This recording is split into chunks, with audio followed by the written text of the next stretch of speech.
கல்லூரி முதல்வர் உள்ளிட்ட அனைவருக்கும் காவல்துறை சார்பாக முதற்கண் வணக்கம்.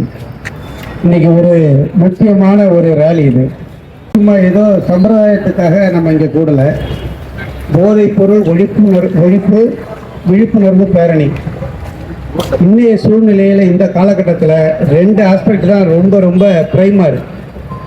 நம்பர் 1 பார்த்தீங்கன்னா இந்த ட்ரக் அடிக்ஷன், ரெண்டாவது பார்த்தீங்கன்னா ரோடு ஆக்சிடென்ட். இது ரெண்டும் பார்த்தீங்கன்னா இந்த சமுதாயத்தை சீர்கெடுக்கக்கூடிய மிக மோசமான நிகழ்வுகளாக இருக்குது. போதைப் பொருள் ஒழிப்பு அப்படிங்கிறது நம்ம ஒவ்வொருத்தரோட கையில் இருக்குது. நான் என் குடும்பத்துக்கு முக்கியம், என்னுடைய குடும்பத்தினுடைய கௌரவம் என் குடும்பத்துக்கு ரொம்ப முக்கியம், இந்த நாட்டுக்கு முக்கியம் அப்படின்னு நீங்கள் மனசில் வச்சிங்கன்னா இந்த நிகழ்வுகளை நம்மளை உட்படுத்திக்க மாட்டோம், ஆட்படுத்திக் கொள்ள மாட்டோம். வள்ளுவர் மட்டும் சொல்லுவாருங்கேருந்து மற்ற எல்லாரையும் திருடனை கூட தாய் மன்னிச்சு ஏற்றுப்பார்.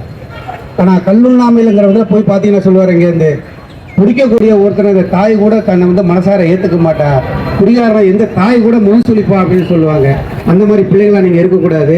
இந்த போதை இல்லாத ஒரு உலகத்தை ஏற்படுத்துவதற்கு உங்களுடைய செயல்பாடுகள் இன்றையிலிருந்து தொடங்க வேண்டும். அதுக்கு மேலே விவரமாக போக வேண்டியதில்லை.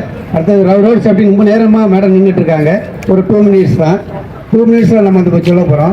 ஆக்சிடென்ட் சொன்னாங்க, டைமிங் சொன்னாங்க. சிம்பிள் தான். ஒரே நம்ம ஒரு தாரகம் மட்டும், ஸ்டார்ட் ஏர்லி, கோ ஸ்லோலி, ரீச் சேஃப்லி. இதுதான், வேற ஒன்றுமே கிடையாது. முன்னாடியே நம்ம ஸ்டார்ட் ஏர்லி, குறிப்பிட்ட நேரத்துக்கு முன்னதாக 5 நிமிஷம் 10 நிமிஷம் நேரத்துக்கு தகுந்த மாதிரி நம்ம அட்வான்ஸாக கிளம்பணும். ட்ரைவ் பண்ணுறது ஸ்லோவாக ட்ரைவ் பண்ணணும், சேஃபாக ட்ரைவ் பண்ணணும். அப்புறம் அதோட முக்கியமான ஒன்று என்ன பண்ணணும், ரோட்டில் போகும்போது ரோடு ரூல்ஸை நம்ம என்ன செய்யணும், அடாப்ட் பண்ணணும். இருக்கக்கூடிய ரோடு ரூல்ஸை நம்ம சிக்னல் எல்லோ விழுந்துச்சு நம்ம போயிடலான்னு போனீங்கன்னா அவங்க க்ரீன் கிடைச்சவங்க என்ன பண்ணுவாங்க, உள்ளுக்குள்ள அப்போ என்ட்ரு ஆவாங்க. அப்போ என்ன ஆகும், ஒரு ஆக்சிடென்ட் நடக்கும்.